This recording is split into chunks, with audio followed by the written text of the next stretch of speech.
This episode is brought to you by HighSpots.com. HighSpots.com is the leading provider of professional wrestling and mixed martial arts merchandise. From wrestling boots to wrestling DVDs, wrestling action figures to title belts, HighSpots.com has the largest selection of wrestling merchandise. Go there right now with our link, tinyurl.com/STS HighSpots. STSHIGHSPOTS. Shop there with that link. It won't cost you any extra, but it will help support this podcast.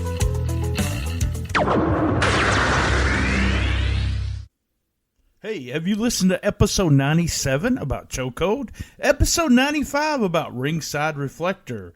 Episode 79 with Jeff Zinger, and the two-parter episode 70 and 71 with Steve Beverly about Mat Watch. Guys, if you like this episode, you'll like those episodes. Here's a clip from the Jeff Zinger episode talking about gag. Download, listen. About now, Missy High, or did you do please. the Missy High Club or something like that? What was it? What did we do? I can't remember. Well, you know, it's funny. I kept in touch with Missy for a couple of years, not the kind of touch that I would really like to have with her. But I got the idea. This is after about the fourth issue of Gag. And the way I did it was everything I published was numbered. So, for example, I told people I could publish an issue of Gag as a blank piece of paper, and I would number it. So what did I do? I published a Gag that was a blank piece of paper. But with the Missy thing, the next trip, and I don't think you were on this, but we had gotten so long, everybody had gotten along so well in Memphis that a few months later we planned a Philadelphia trip. And it was for an NWA house show, but it was also for a Joel Goodhart luncheon. You know Joel Goodhart's name, I'm sure, and you may remember the luncheons. Yes, well, Missy was there and got chatting with her and stuff, and I came up with the idea. I always used to laugh at the old teen magazines that were kind of aimed towards girls, like Teen Machine, and probably the most famous one was Tiger Beat. Right. And I thought, I'm going to do a parody of one of those, but it's going to be based on Missy. So basically, I asked her permission to do it. She was like, no problem whatsoever. And so it was an 8-page thing. I got it professionally printed on pink paper, which I thought was kind of 4, 3, 2, 1, 0. Let's start the party. Studios in St. Louis, Missouri. This is episode 99. A big shout out and a thank you to Bob McGee, Pro Wrestling's Between the Sheets. That's www.pwbts.com. Locals to Legends, Gene Jackson, www.locals2legends.com. And Sean Garmer over at w2mnet.com. Thank you, guys. I can be reached at Comic Book Mark BT at Twitter, BT Shooting the Shiznit over there on Instagram. We got a new sponsor coming up for our merchandise, so we're going to wait before you guys, and I know all of you are going to want a t-shirt at the special low price we got coming up. You can contact me on PayPal.com by sending me some money. That's Brian_Trammell at yahoo.com.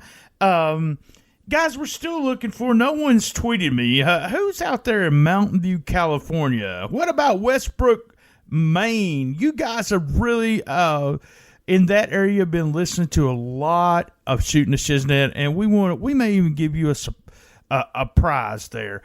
You can listen to all the episodes over at www.stspod.club. You can, we always have a Shooting the Shiznit Facebook page. We also have Cool Kids Wrestling and MMA Talk Facebook group. That's actually what started all this. And you guys can ask to come to that Facebook group, but if you start being an ass, we'll kick you out. Let's go. You can listen to us at iTunes, Stitcher, Player FM, Pod Paradise, Spreaker, a little bit of everything. A big shout out to my buddies over at Suplex City Limits, Creative Control, Who's Right Podcast, P3 Radio, and just letting you know, Keeping It 100 Patreon site is only $1. That's right, I was on there for a roundtable with Disco Inferno, JoJo, Mike Holder, Michael Young, And Conan was even on there. But $1 a month to give you a bunch of extra stuff. And you guys, patreon.com/Conan. All right, let's get on.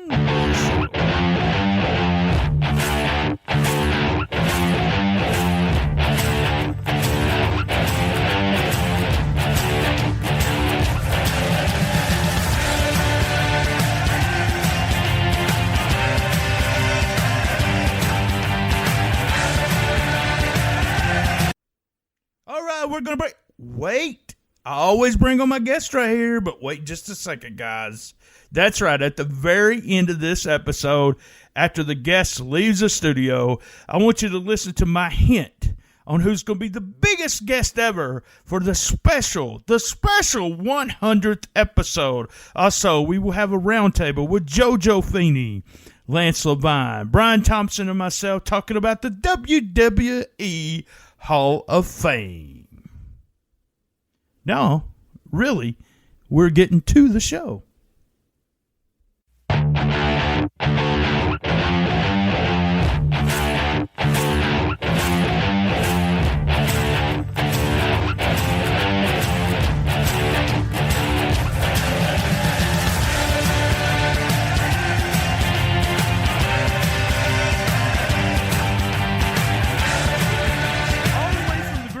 He's been over there eating milk and cookies.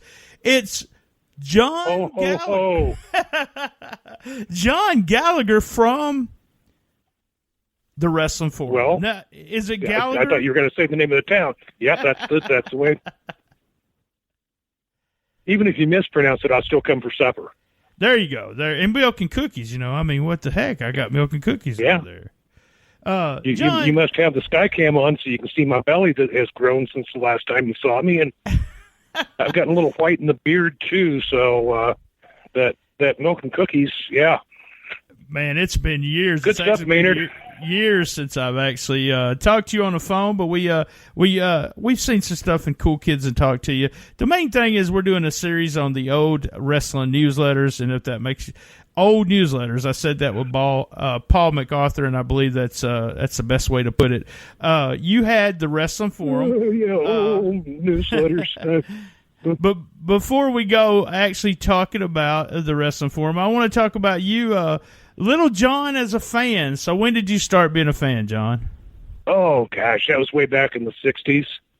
Vern would have his program on our local station Saturday nights at 5 o'clock, and we'd sit around watching that, and every once in a while they'd come to Moline. That was about 50 miles from where I lived. And then the Peoria stations started carrying the programs also.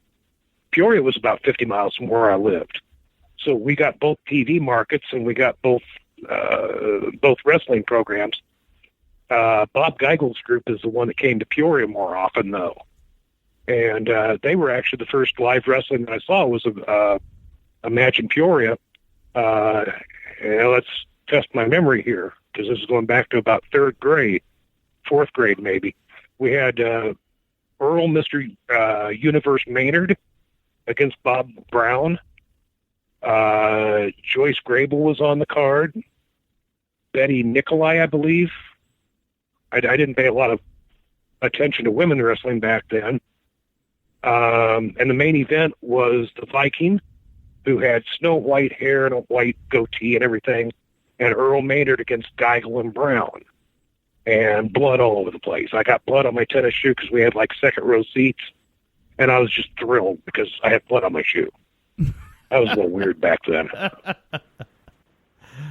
Yeah, I remember I've got a picture of Joe LeDuc that bought at the gimmicks table for $1, and he bled in a match there in Blythe, Arkansas. I took blood from the ring and smeared it on his forehead, and that's one of my things that I do still have in my collection and that I kept. So yeah, I understand the bleeding thing. So, I've asked this to almost everyone we bring on, old time fans, but at what point did you say, hey, this is a work, or, it's just all, I always think I knew it was not on the up and up, but didn't know how it worked. Didn't really care to know at first, but did you just know right at the very front, or what? Oh, no. There were two incidents, really, that clued me in. The first one, like I explained to you, we lived in the middle of two different TV markets. And when Vern started putting his show on the Peoria channel, he was about 3 weeks behind Moline.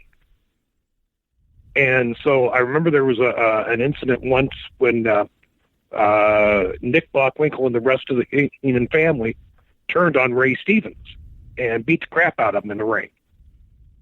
Well, that happened in Moline. Like a week and a half, 2 weeks later, they came to Peoria, and Bockwinkel and Stevens were tag team partners. Oh, hey, wait a second. They beat him up. You'd never know it to watch the Peoria show. Well, it was behind. So they couldn't expose it by saying, oh, this has already happened. You're going to see it in a few weeks. They just pretended like it never happened, which, according to TV, it hadn't. Excuse me. So that was my first clue. The second clue that I had, they actually came to my hometown, which was Knoxville. And they were, Vern came in and said, okay, we'll split the money or however it is with the athletic club. And so, we need you guys to supply people to set up chairs and stuff like that. They put up the ring. We set up the ringside chairs. And we were sitting over in the bleachers just waiting on everything and talking. And in walks Ivan Koloff, the Russian bear, the guy who hates Americans, the guy who doesn't speak any English. And we're scared to death. Right. And he sees us sitting over there, and he obviously doesn't know where he's going. He's got there before anybody else. He's walked in the gym, and he's looking for the locker room. And he walks up to us and he says, hey, guys, how's it going? And we all kind of looked at each other, and they all looked at me because I guess I'm the most worldly of the bunch. And I don't know a lot of Russian, but I know, hey, guys, how's it going? Without a Russian accent, didn't sound very Russian to me. And as it turns out, Ivan was pretty ticked off that night because he was leaving the territory. And so Vern was having him do jobs to everybody. And for some reason, he just didn't care.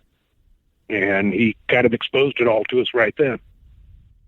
Didn't tell us the inner workings of it or anything like that, but we got enough of it that, this is not on the up and up. And while the other guys in the group went, oh, this is fake. Well, I'm not going to watch this. I was sitting there going, wow, this is cool. They do all that stuff in the ring. They punch each other. They kick each other. They make each other bleed. And it doesn't hurt. This is pretty cool. And then I started getting more involved in the storylines rather than the actual wrestling. And so that's basically how I became a fan. Right. And then, what was the first newsletter was Observer your first newsletter that you got that kind of smartened you up, or was you? No, I didn't know else? it. I had never seen Dave's newsletter. I'd never seen Matt Results. The way the forum started, if you remember the last Battle of Atlanta, Tommy Rich against Buzz Sawyer. Right. They pushed this thing forever. They didn't show it on TV. They didn't mention it on TV after that. We had no idea who won. And it kind of pissed me off because we'd sit there, invested all that time watching it, and because we didn't live in Atlanta, we couldn't go to the Omni to see it. I had no idea what had happened. Well, I worked for a company at that time whose home office was in Atlanta. And every Monday morning I had to call with sales figures. And I got a hold of a lady down there that answered the phone. She was a big wrestling fan. She went to the Omni seemed like it was weekly. And she would tell me the results. And I thought, I'll bet there are a lot of people around the United States like me who would like to know those results, but there's no way to get them. The After magazines come out 6 weeks after something happens. They never mentioned it on TV. So I thought if I could put together this cheap newsletter and send it out to fans across the country. We'd tell them what was going on, and we'd include the other promotions as well.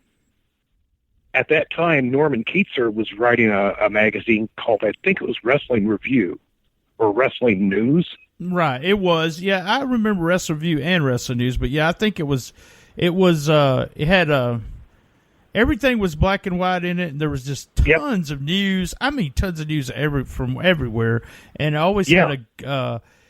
Was this the magazine that, like, if I got it on the Memphis gimmick table, it would have Memphis wrestlers on it? I think that's the way it worked. That's it. And then if it was in up north, it would have, it's like San Martino on it or something like that. Exactly. He was out of Mankato, Minnesota, and he had a little blurb in there once that said that if you wanted to rent his mailing list, he'd rent it to you at a reasonable cost. And it was reasonable. He didn't charge hardly anything for it. He had probably 500 subscribers. Right. So I got that, and I just started sending out free copies to the people on that list, having never seen The Observer, having never seen Mat Results. And I was trying to keep the kayfabe. I was trying to let people know, okay, this happened, but we're not going to come right out and say it's worked. Right. And Dave just happened to be on the list that I sent some of my first copies to. And so Dave just turned around and sent an Observer back to me, and I went, whoa. and like I said, I had no idea that you could say that, and I had no idea that any of them existed. I thought that I had an original idea, and found out that it was anything but original. So, and then that's kind of how the newsletter got started. And I would continue, and Dave put a plug in, which got me a whole bunch of subscribers. Bob Clausen, who did Mat Results, put in a plug, and again, a bunch of subscribers. Plus the Norm Keatzer stuff got me a bunch of subscribers.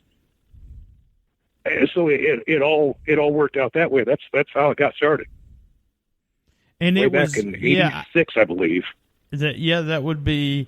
Yeah, I've been out of high school for a year, and I remember for them. And you gotta help my memory here, but did you have the issue folded in half? Was that the way you did yours? Yeah, and we were calling it a bulletin because I modeled it after a church bulletin. Right. And so it's like a little booklet thing. It does. I never thought about it, but yeah, that was. I thought it was that format because mine was the little bitty fourth of a page that people couldn't and had to have a magnifying glass to read it. But you started out just by like a results bulletin with just results and stuff in it. You're one of the few bulletins. There is all kinds of databases that I actually can go to on the internet and search and get some kind of. Like an old issue of something, at least one. I was never able to find an issue of a wrestling forum. So you started. Wade Keller contacted me a few years ago, and wanted to know if I would sign away the rights for him to publish it on his web. And I said, yeah, I don't care. Go ahead and do it. And I haven't heard anything back since then. The last I knew, he was going to do it, but I don't know whether he ever has or not. Right. And you started out just mainly as news, just like, say the Observer or the Torch? Yeah, it started off like the Observer, except where Dave just kind of ran his as stream of consciousness. Yes. Big story first, and then just kept typing until he got, to the end. I tried to organize mine into, okay, this is the WWF, this is the AWA, this is the NWA. And then we started getting correspondence for other areas. And eventually we had Memphis, we had the Dallas people, and then other people started joining. We started off with myself.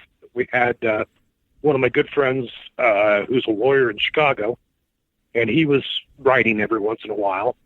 We had the lady in Atlanta. She didn't stay along very long. But then we had other people joining our staff. And Ed Gurria jumped at the chance to be on the staff. And he was our legitimate wrestling journalist. I mean, he had written for the big magazines, and he actually had contacts with some of the bigger name wrestlers, and could call him on the phone if he needed to. And so that was a big help.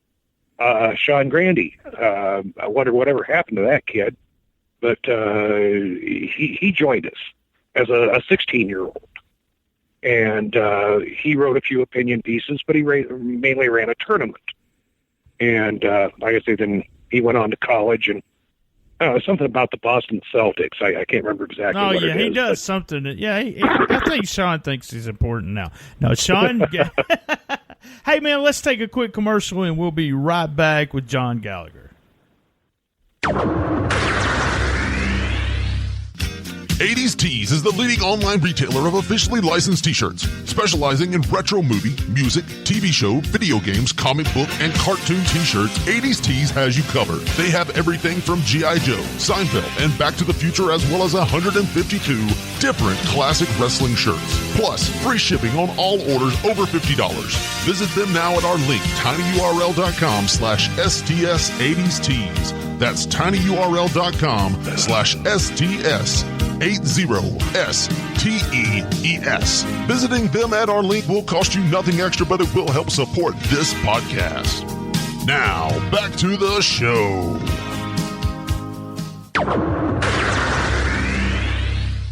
All right, we're back with Jon Gallagher. Jon, you were talking about getting different people and stories and stuff. There's a couple of features, and I kept trying to remember exactly what this was, but you had an article that I think made it famous, quote unquote, where a lot of people came to you, where there was a wrestler that was actually writing the article, but you never revealed who it was, right? That's right. And I have kept that silent to this day because he's still alive. And as a matter of fact, I talked to him, I would say within the last 4 weeks or so, and asked him if it was all right to let people know who he was. And he said, no. Okay. Now, what was it called? I can't remember what the name of the A Week with the Fed is what that was called. And what it was back when the WWF, and I still can't get used to calling them WWE, but the WWF would come in and they would do 3 shows in one night, taped at a location, and then spread those out over the next 3 weeks. And they were always squash matches. They do some angles here and there, but for the most part, they were squash matches. And they would use local guys as the jobber. And this guy was one of the guys they used here in the Midwest. And, he was brought in, he got squashed, he got paid well, and then they took him with him on the road for maybe a week as they hit neighboring cities and whatnot that weren't TV tapings. And he continued to lose, but get paid well. And one of his biggest complaints was that in the promotion that he was working in, he was a mid-level star. But then when he went to work for the WWF, he got squashed. So how are the fans in his own promotion, going to see him now? And he said that it was a good experience, but it killed him in his own promotion because nobody would believe that he could, take on anybody now because Hulk Hogan had beaten him or King Kong Bundy had beaten him or, whoever. Right. And so I found that kind of interesting. It made a lot of sense. I mean, there's a lot of the guys that would not be enhancement talent for that very reason, even though the money was real good. I even remember, to the very end, the enhancement guys going in, and they still do, but they do, they'll do guest spots where it's not really they're wrestling, they're being a medic or something like that. But it's always better money than you would make on most of the time that you would make on the indies. So that's the reason they done it. You had a section, I remember this. It was let me see, make sure I'm remembering the name of it. It was like wrestlers are people too, and everyone sent in something like, if you met one of the wrestlers and they were really a dickhead, then you was able to say, hey, so and so was a dickhead, and this guy was really nice, but we were able, and you didn't even have to use your name, I don't think, if you didn't want to. I preferred that they did, but a lot of people didn't. So, I would confirm it, and you could tell whether somebody was faking a meeting or not. But you have to also remember this was during the heavy days of kayfabe. The wrestlers were supposed to be in character all the time, and for them to slip out of character was completely unusual. I saw a video on YouTube not long ago with Greg Gagne. And Greg Gagne was one of the last of the stalwarts about, we will not break kayfabe. And here he is telling about how he used to work and, who it was fun to work with. And so they're going, Greg, you've sold out. Oh, well. Yeah, everyone's sold out by now, so that's just the way it is. It's funny when you get someone that actually is trying to work the fans. You get these fans these days get mad when they're getting worked. It's just hilarious. If someone's trying to be a heel, then they're pissed off because he's not supposed to say that, and I just crack up, because he's working you guys. You also had a dipstick of. Was it you guys that did dipstick of the month? Am I remembering right? Yes. Yeah. Did you ever get any pushback on doing that on somebody? Oh, all the time. Every time we gave out the dipstick, I'd hear about it. And it was the last one that I did, or one of the last ones I did, was that Chicago convention that turned out to be such a bad thing. Right. We awarded it to Alan Eppenstein, who had worked with me to get the AWA in.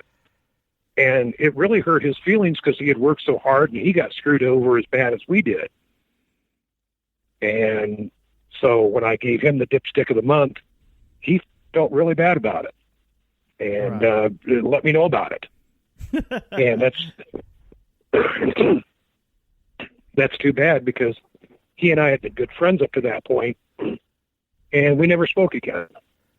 Oh, that's tough. Yeah, well, the rest of business is like that. It has sometimes it's one of those things where you have a friend for years, and then it's just something stupid, but then boom, you don't talk to them again. I've had many friends that I've lost through the wrestling business. Recently, someone that's been a friend forever. You mentioned that convention. I wasn't even going to talk about that. So you brought up bad things. I know that was a horrible thing for you, and if anyone's listening to this doesn't really know what we're talking about, I'll just make it real short. You did a convention in the Chicago area. Who you were supposed to get as your wrestling hadn't even booked an arena, and ended up Windy City? Is the Windy City's the ones that came through and helped you out? Yeah, right? They came through and helped out. Sam DeCero just was tremendous. We basically put that convention together in about 12 hours. Right, because I remember everything we had booked got canceled out. And that also cost me a bunch of friendships. And when we got home from that convention, I just said, I really don't care if I do this anymore. This was bad. Right. And I feel bad about the way that I treated Sam DeCero, and he was just a stand-up guy and made things right with us. We had been told in advance of the convention that the Saturday night show had been canceled. Well, Sam had booked a show the same night that ours was booked. Just prior to me being told that, I had talked to Alan Eppenstein and been assured that everything was go. So when I got word from the Illinois State Athletic Commission that the show had been canceled, that's DeCero's show, not ours. And that was a lesson I learned as a journalist. I went ahead and published it. DeCero's show is canceled. Whoops. Wrong show.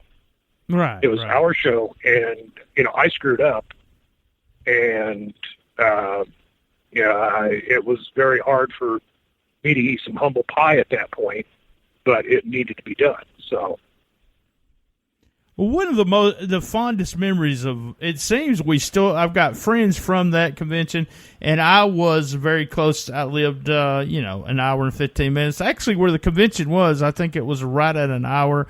I lived and was able to attend the convention in Memphis. And it was one of those where you talked about kayfabe was, strong back then. It felt like kayfabe was, that we had brought in a new era or something, which we didn't. But everyone that was there at that con were really open with us, which was a big surprise. Oh, yeah. A lot of guys said they knew we were smart fans, and they were really open with us. And tell us because now, Eddie and Missy and Paul, were they actually booked for the con, or did they just come to just hang out with us? They called Paulie dangerously, or Paul Heyman, or whatever you want to call him. He was a friend of Alan Eppenstein, and Alan helped us put that a lot of the names together. Paulie called me one night and said, "Can I come to the convention?" I said, "Uh-huh." And he says, "Can I bring Eddie and Missy with me?" I went, "Uh-huh." And so that's kind of the way it went. We already had Lou Thez booked for the show. Right. And Lou came in, and after I screwed up picking him up in the airport, which is probably one of the worst memories of my life, he was determined to keep it kayfabe. And he got there, and finally he said, "Oh, to hell with it." Opened up to us, and he didn't realize that Dave Meltzer was going to be there. He didn't realize that Al Costello was going to be there. And like I say, he just opened up, and it was one of the most fun. We did that press conference thing. Right. That was unplanned. We just put 5 guys up there at the front and let them talk and ask questions from the audience. And we could have sat there all night. Oh, it was awesome. Yeah, it was. And it was because we were, it was because we all decided that we were all smart fans at the time. We knew everything about the business, and we just wanted that rub. We wanted those guys to tell us that what we knew was true instead of just Dave Meltzer saying it. You actually wanted to hear legends say, "Okay, it's a work." And that was just one of those cool moments. A lot of people from that convention are still friends today.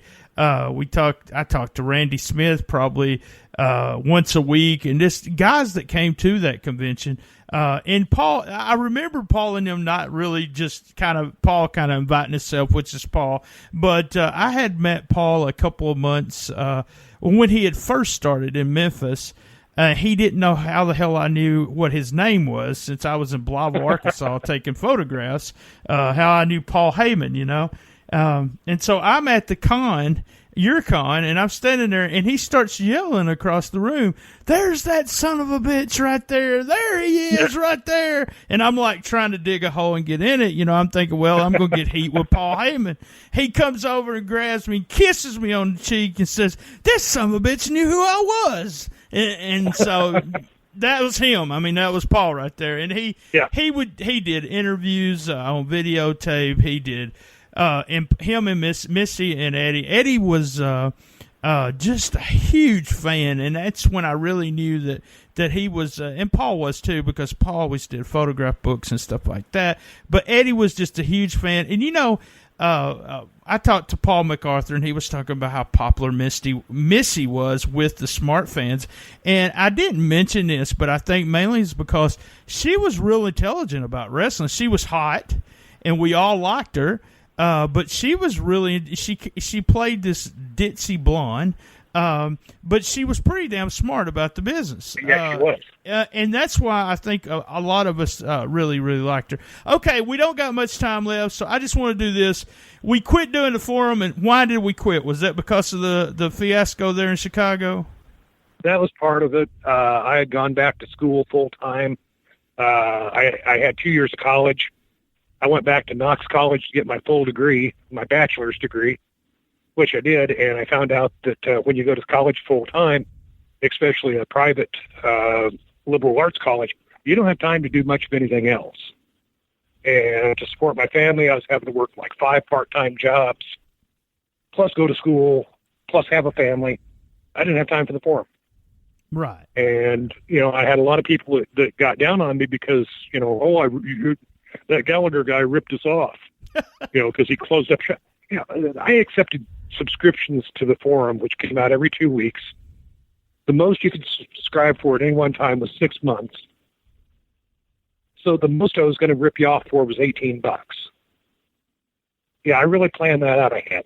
Yeah. I had people say the same thing. I quit, and the most I ever accepted was $3. So for 4 issues, and that's you always had. And there was the thing about it was, John, me and you were not the only ones that just dropped shop, because that's what happened. The fanzines start up, they accept a little, and then they just quit. It's a lot of work. Yeah, it's a lot of damn work. It really was. And what was the number? Jeff Siegel and Steve Sims used to come down from Chicago all the time, help me put it together. Sean Grandy flew out from New York a couple of times to help me put things together. It was a labor of love. We made a little bit of money at it, but not a whole bunch. But it's something that Sean always told me, if you ever quit doing this, it's going to bug you to death because you got it in your blood. It never did. I quit doing it, and it was like, wow, this has been lifted off my shoulders. Now I can concentrate on the task I've got at school. Right. So, I did mine. I feel like mine. I felt that way for a while, and then I actually did a wrestling riot. It was based in the Memphis area, called a kayfabe website for 5 years down the line. And then, when I quit that, I felt that lift that you're talking about. But then starting this, almost starting this a little over a year ago, I felt that urge to do something again. And that's the reason we do 30 minutes. And it's just, before we went on the air, you said, what are you going to ask me? Well, hell, I don't even know. I'm just, I hardly ever prepare. And it's funny because me and Lance Levine, we do one every other Thursday where there's some preparation, but I always tell Lance prepares more than me. I call it in the ring, and I tell you that's what I wanted. I want to bring a podcast. You talk for 30 minutes, and it's 2 old friends talking, or it's someone I haven't met, and we just sit here and talk the shiznit, as we'd say. Hey, man, it's been 30 minutes. I want to thank you, Jon Gallagher. I want to thank all the listeners. I hope you enjoyed this one. This was fun. Thank you to the sponsors. And same bat time, same bat channel. It's the best little wrestling podcast in the business. To the Batmobile, Robin. Love my mama. Thank you, John. Thank you. I appreciate it. That was fun.